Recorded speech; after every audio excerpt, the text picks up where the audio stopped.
Cake video போட்டே ரொம்ப நாள் ஆச்சு. ஸோ அதனால தான் இந்த வீடியோ போட்டாச்சு. கஸ்டமர் லொக்கேஷன் பார்த்தீங்கன்னா, திருமங்கலம் தாண்டி ஒரு 15 மினிட்ஸ் போனோங்க. அது ஊர் பேர் தெரியல, நான் கவனிக்காம விட்டுட்டேன். ஒரு 6:30 ஆயிடுச்சு. ஸோ வந்து இருட்டுலையுமே நாங்கள் பார்க்கல.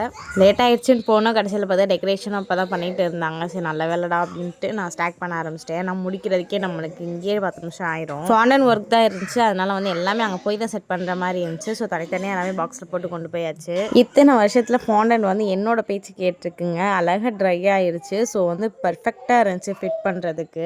ஏன்னா ஃபாண்டன் கேக் வந்தாலே எனக்கு பெரிய பயமாயிரும். ஒரு தலைவலி வேலைடா அப்படின்ற மாதிரி இருக்கும். அதை பண்ணி முடிச்சு அதை செட் பண்ணுறதுக்குள்ள போதும் போதும் ஆயிரம். அண்ட் வந்து டெலிவரி பண்ணுறப்பயுமே நம்ம சேஃபாக டெலிவரி பண்ணணும். சொல்லி வாய முடியல. அந்த க்ரௌனில் வந்து பாதி உடஞ்சி போச்சு. அப்புறம் வந்து எப்படியோ ஒட்டி வச்சு அப்படியே செட் பண்ணிட்டோம். ஃபைனலி கேக்கோட அவுட்புட் இந்த மாதிரி தாங்க இருந்துச்சு. நீங்கள் மதுரைக்குள்ள கேக் ஆர்டர் பண்ணால் நம்ம நம்பருக்கு வாட்ஸ்அப் பண்ணி ஆர்டர் புக் பண்ணிக்கோங்க. நம்ம டெக்கரேஷன் ப்ளஸ் கேக் ஆல்சோ பண்ணிட்டு இருக்கோம். ஸோ ரெண்டுமே வேணும்னாலும் புக் பண்ணிக்கோங்க. செப்பரேட்டாக கேக் வேணும்னாலும் ஆர்டர் பண்ணிக்கோங்க. மதுரைக்குள்ள டெலிவரி அவைலபிள்.